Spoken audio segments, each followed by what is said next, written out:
야, 진짜 차트 멋있다. 이거 9,600원이었는데 두 달 만에 10만 원이야? 거의? 두 달 만에 1000% 먹을 수 있나? 이거 원래 되는 건가? 쉽죠?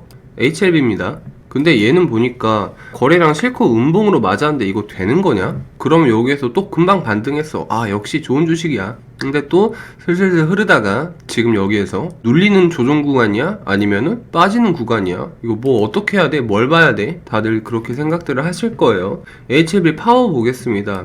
얘도 못지않아. 야, 이거 지금 700원짜리가 4,000원을 거의 다 갔어요. 그리고 나서 비슷한 흐름을 보이고 있죠. HLB 생명과학도 얘도 멋있어. 애들 하나같이 다 멋있어요. 이 그룹주들은 3,000원짜리가 22,000원이면 아, 이것도 몇 배야. 얘는 최근에 반등이 또 거래량 실렸던 음봉을 또 넘어서고 양호한 흐름을 보이고 있어요. HLB 제약입니다. 얘는 또 최근에 무슨 일이 있었어. 와, 요렇게 됐습니다. 다른 이슈가 있었나 봐요. 자, HLB 그룹주입니다. 오늘은 HLB에 대해서 설명을 올리도록 하겠습니다.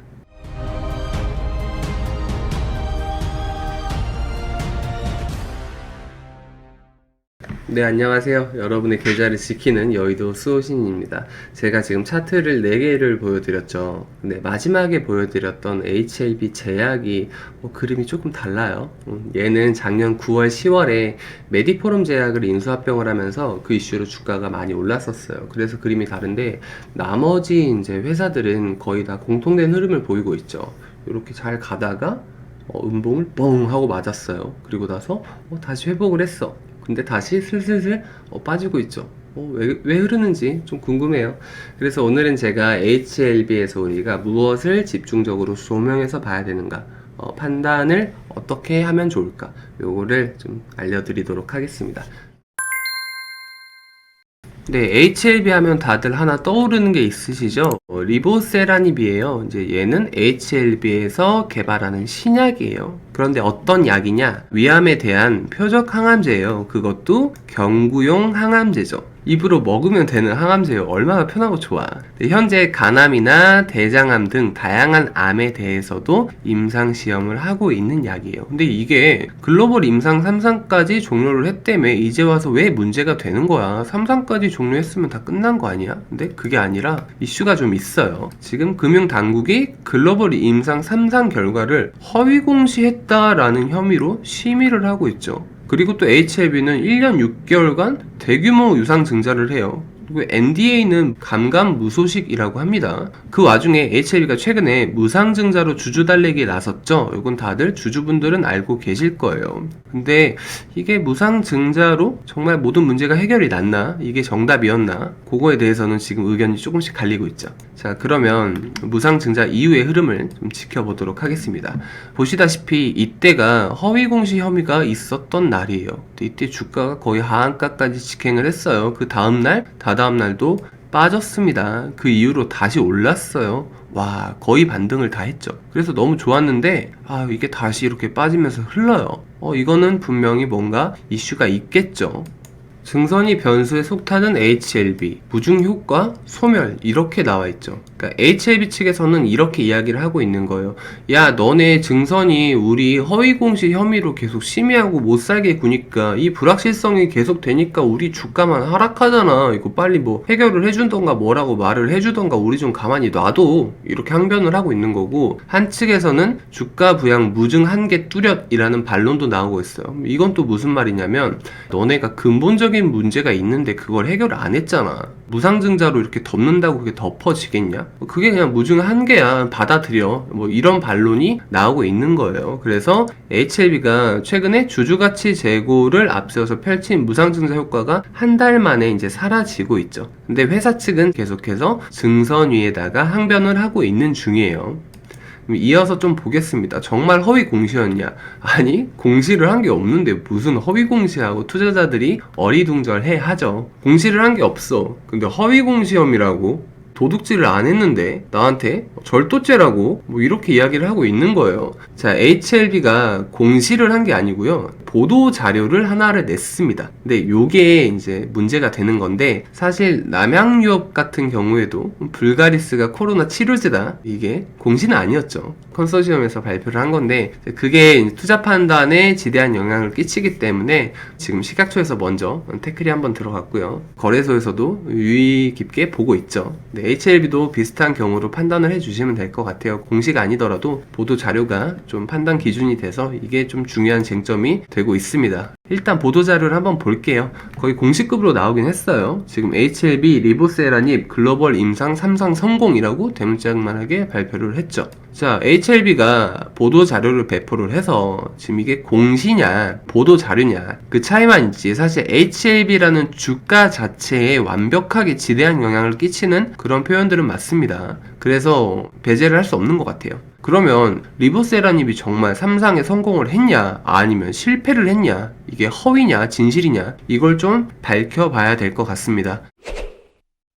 리보세라닙은 임상 3상을 할 때 중요한 두 가지 평가 지표가 있었어요. 일단 1차 유효성 평가 지표인 전체 생존 기간 OS라는 게 있었고요. 2차 유효성 평가 지표인 무진행 생존 기간 PFS라는 게 있었어요.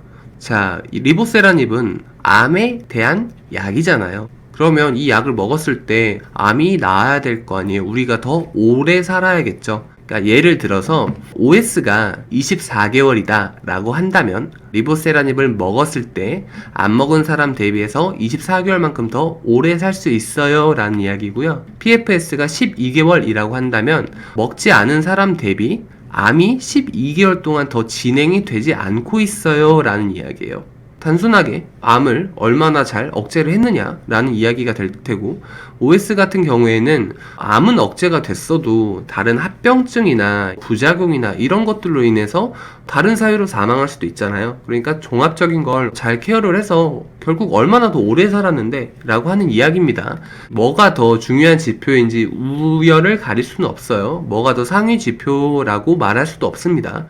자, 여기 보시면 리보세라닙이고 나머지 뭐 사이람자, 론서프, 옵디보 이런 거는 다 리보세라닙의 경쟁약들이에요. 그러면 경쟁약들 대비 리보세라닙이 PFS라는 무진행 생존 기간, 얼마나 암이 진행이 안 됐어요. 이 단위에서는 뚜렷하게 좋은 효과를 보이고 있죠. 근데 전체 생존 기간, 리보세라닙 먹으면 다른 약들 대비 그냥 단순하게 얼마나 더 오래 살아요? 이 물음에는 사실 좋지 못한 효능을 보이고 있어요. 자, 그럼 방금 보셨다시피 리보세라닙이 OS라는 평가 지표에서는 좋지 못한 성적을 거뒀죠. 대신에 PFS라는 성과 지표에서는 유의미한 성과를 거뒀습니다. 그러면 반쪽짜리 성공일 거예요. 왜냐면 상위 지표가 아니다 보니까 한쪽은 괜찮고 한쪽은 괜찮지 않아요. 그렇다 보니까 좀 애매한 구간인데, 여기다 대놓고 HLB가 보도자료를 냈었던 게, 야, 우리 글로벌 인상 3상 했다 이렇게 얘기를 한 거예요. 근데 미국 FDA에서는 그렇게 이야기를 안 했거든요. fail이라는 말을 썼어요. 실패라는 의견을 썼었는데 그걸 무시를 하고 보도자료에서 3상 성공이다 라고 해서 지금 문제가 되고 있는 겁니다. 그런데 한간에서는 이 fail이라는 표현이 완벽한 실패를 의미하는 건 아니다, 수정 보완을 해와라, 그런 의미를 갖는다 라는 이야기들이 또 나오고 있어요. 이 이야기는 전 미 FDA 심사관이셨던 분께서 말씀을 하셨던 거고, 그래서 아직은 리보세라닙이 100% 완벽한 실패라고 단정하기는 이르다라는 이야기들이 나오고 있는 상황입니다. 그럼에도 불구하고 이게 허위공시 혐의가 반쪽짜리임에도 불구하고, 그리고 페일이라는 표현을 받았음에도 불구하고 성공했다라고 이야기를 했던 건에 대해서, 그리고 리보세라닙이 정말 이대로 실패로 무너지느냐 아니면은 뭐 수정 보완을 해서 잘 될 수 있는 가능성이 뭐 소박하게 남아 있느냐, 이제 이런 문제들에 대해서는 아직도 왈가왈부 말들이 의견이 많은 상황이에요. 그래서 이게 누구 말이 맞아요? 뭐가 더 정확해요? 라는 걸 조금 더 알아보도록 하겠습니다. 보고 계시는 사진은 HLB의 진양곤 회장님이십니다. 지금 HLB를 둘러싼 논란과 해명이라고 해서 어떠한 이야기들이 나오고 있죠. 자, 일단 리보세라닙 임상 3상은 실패다, 아니다, 통계적 유의성 확보를 못했을 뿐이고 임상적 유의성 확보를 했다. 그래서 보완 서류 제출해서 임상 3상 다시 성공으로 이끌 거다라고 해명을 하고 계시고, FDA가 리보세라닙 임상시험 실패라고 언급했다. 아니다. 그거 완벽하게 실패가 아니다. 그리고 이 말을 했었던 건 허가 신청 전에 사전 미팅에서 언급을 했던 거고, 신약 허가 가부를 결정하는 자리에서 실패라고 이야기를 했던 게 아니다. 그러니까 실패라고 표현하지 말아달라. 그 다음 리보세라닙 임상 3상 허위 공시 관련 금융당국 조사 중. 이게 조사를 지금 받고 있는 건 맞아. 맞는데 지금 소명 충분히 하고 있다 라고 해명을 하고 계시죠. 그러면 다른 사람들은 어떻게 생각을 하는지 이야기를 들어볼게요. 자, 다른 바이오 기업 A사 대표님께서는 이렇게 말씀을 하고 계세요. 자, 신약을 투여한 시험군만의 OS 값 자체보다는 대조군 대비 OS 값이 거의 효과가 없지 않느냐. 그래서 리보세라닙은 이 문제를 여전히 해결을 못했다. 그러니까 OS라는 값에서 다른 약 대비 신약이라고 이야기를 할 정도로 전혀 효능이 없는데 라고 이야기를 하고 계신 거예요. 그 다음에 B사 관계자 분께서는 이렇게 말씀을 하세요. 만약에 FDA 시판 허가를 받는다고 치자. 이게 허가가 나온다고 해도 OS의 개성값이 낮은데 이거 누가 사 먹겠냐? 이거 먹어봤자 다른 약 먹으면 더 오래 사는데 이거 먹으면 더 빨리 죽잖아. 이렇게 말씀을 하고 계신 거예요. 그래서 HLB 측도 이렇게 이야기를 합니다. 물론 OS가 만족할 만한 수준으로 나오지 못한 건 우리가 인정을 할게. 근데 PFS가 괜찮잖아. 이렇게 이야기를 하고 있는 거예요. 그리고 C사 관계자분께서는 이렇게 이야기를 하고 계세요. 자, 1차 평가 지표인 OS가 목표치에 미달을 했기 때문에 원칙적으로는 이거 임상 실패가 맞아. 이거 1차 평가 지표 커버하고 2차 평가 지표 다 커버해야 성공이야. 그래서 1차랑 2차야. 근데 지금 1차 실패하고 2차만 괜찮다고 이거 성공이라고 하는 거 안 맞아. 그래서 FDA가 이거 신약허가 내주기 쉽지 않을걸? 이렇게 말씀을 하고 계시죠. 네, 그 와중에 HLB가 사고를 칩니다. 유상증자로 5,560억 조달. 여기까지 괜찮아. 400억 투자 펀드 사기? 이렇게 이야기가 나오고 있어요. HLB가 2019년 11월에 3자 배정 방식으로 거의 1,900억가량 유상증자를 받습니다. 호재죠. 2020년 12월에도 300억가량 3자 배정으로 받습니다. 호재죠. 근데 2020년 6월에 무려 3,400억을 주주 배정 후 일반 방식으로 유상증자를 시행을 합니다. 요거는 좋지가 않죠. 정말 좋은 회사는 주주들한테 이렇게 손을 벌리지 않아요. 그냥 일반 방식으로 유상증자를 진행을 하지 않습니다. 다른 기업에서 돈을 다 줘가면서 낚아채가요, 지분을. 그러니까 3자 배정 방식으로 유상증자가 들어오면서 이렇게 주주분들한테는 기회를 안 줄 정도로 인기가 많을 겁니다. 그리고 제넥신처럼 언급을 하면서 기술 수출도 팡팡 잘 일어날 거예요 라고 말씀을 드렸죠. 근데 지금 HLB가 과반이 넘는 굉장히 큰 금액을 일반 방식으로 주주 배정으로 유상증자를 받죠. 그러니까 개인 투자자분들에게 꿈과 희망을 팔아서 돈을 충당을 하는 모습입니다. 그래도 절반이 안 되는 금액을 3자로 받고 좀 과반이 넘는 금액을 또 일반 방식으로 받았지만 어쨌든 뭐 자금을 조달을 해서 우리가 일을 열심히 해보겠노라고 으쌰으쌰 하는 거니까 뭐 오케이, 여기까지는 좋아. 근데 지금 투자 펀드 사기를 당했죠. 지금 우리도 알고 있는 유명한 옵티머스 펀드 사기를 HLB도 당합니다. 그래서 지난해 6월 HLB에서 300억을 날리고요. HLB 생명과학에서 100억, 그러니까 400억을 날렸어요. 근데 요게 단순히 이것도 문제인데 지금 리보세라님이 난리통 속이잖아요. NDA는 계속 미루면서 펀드 투자를 했다고? 이러니까 주주분들께서 계속 의구심을 드러내고 계신 거죠. 그럼 우리가 NDA라는 말을 이해하기 위해서는 이 과정을 살펴볼 필요가 있을 것 같아요. 사실 우리가 뭐 신약 개발이니 임상 1상, 2상, 3상이니 이런 단어들은 많이 들어서 알고 있지만 신약이라는 게 어떻게 탄생을 해서 어떻게 완성이 되는지 그 전체 과정을 알고 있는 사람은 주변에서도 쉽사리 찾기가 힘들죠. 그래서 제가 요걸 최대한 간단하게 알 수 있는 자료를 준비해 왔습니다. 같이 한번 보실게요. 1단계가 이제 약물 후보 물질을 발굴을 합니다. 이걸 토대로 기초 연구라는 걸 진행을 해요. 보통 시험관에서 테스트들을 많이 하게 되고요. 요걸 1단계라고 보시면 됩니다.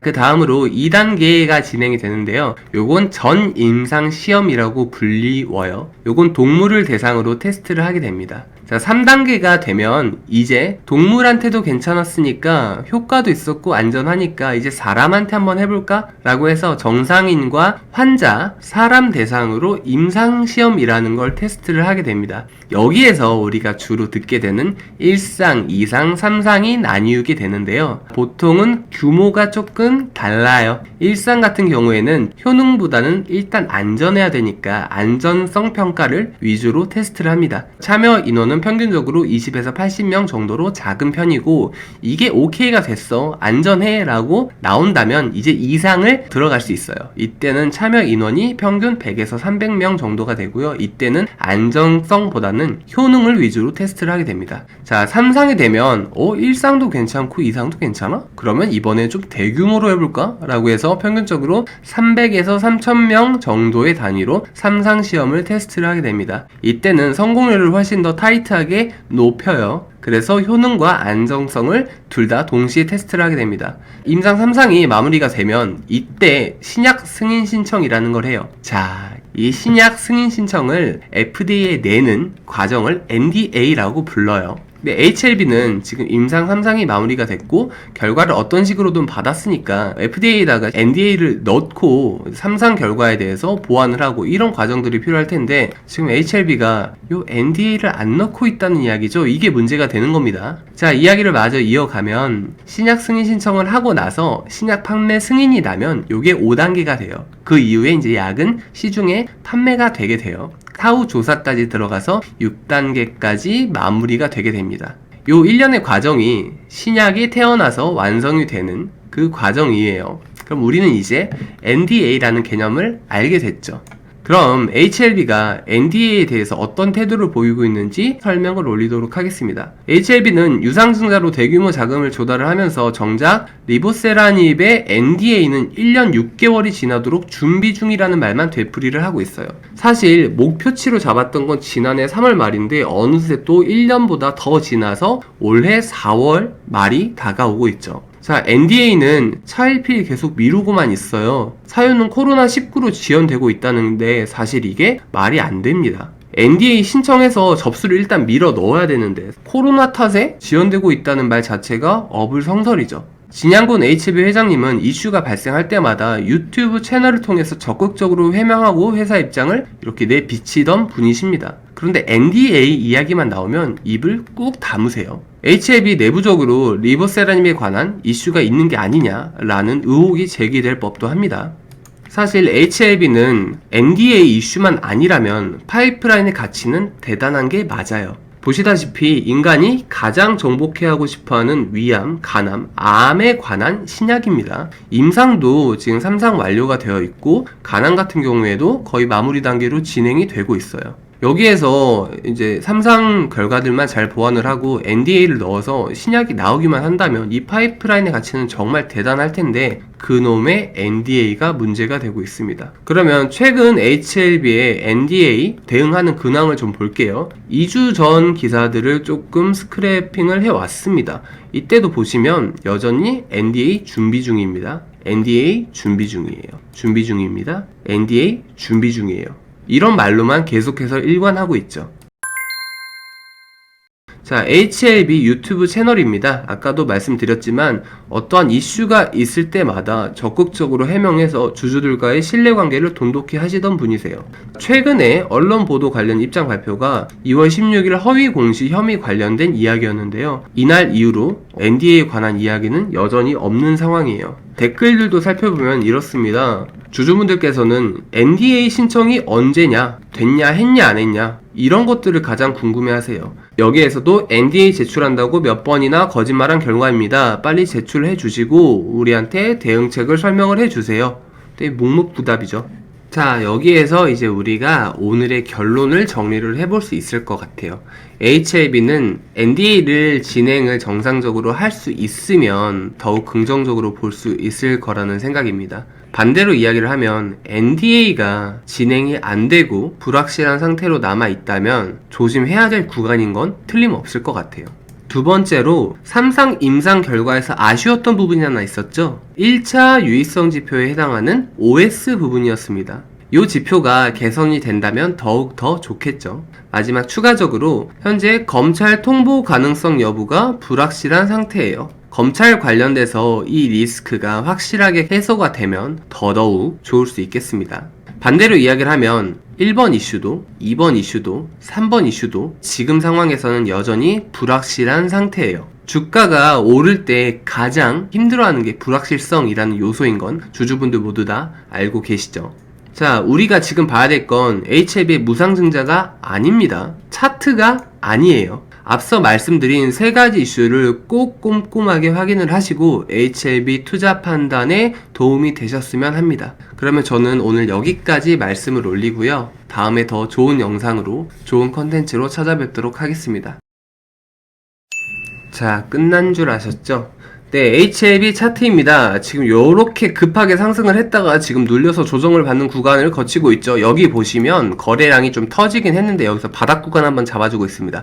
여기가 지금 2차 바닥이에요. 지금 우리가 항상 얘기하는 그 쌍바닥이 나온 겁니다. 쌍바닥은 뭐다? 추세 반등의 신호다. 이제 곧 있으면 대시세가 분출을 할 겁니다. 여기 바닥만 잘 짚고 나면 여기 밑에 지지라인이 탄탄하게 받쳐주고 있죠. 여기 볼린저 밴드도 완벽한 바닥을 구성을 하고 있습니다. 곧 21선, 61선 뚫으면 시세가 뻥뻥 분출이 될 겁니다. 옛날에 요거 고점 뚫어서 지금 10만원이 뭐야 20만원 넘게 갈 겁니다. HLB는 코스닥 9위에요. 시가총액 3조가 넘는 굉장히 대단한 회사입니다. 그룹주들도 다 같이 힘을 보태고 있어요. HLB는 무조건 갈 겁니다. 라는 근거 없는 소리에 휩싸이시면 안 됩니다. 그래서 앞서 말씀드린 세 가지 요소를 꼭 확인하시기 바랄게요. 그럼 저는 정말로 물러가도록 하겠습니다. 그럼 다음 영상에서 뵙도록 하겠습니다. 그러면 다들 건강하시고 성투하세요.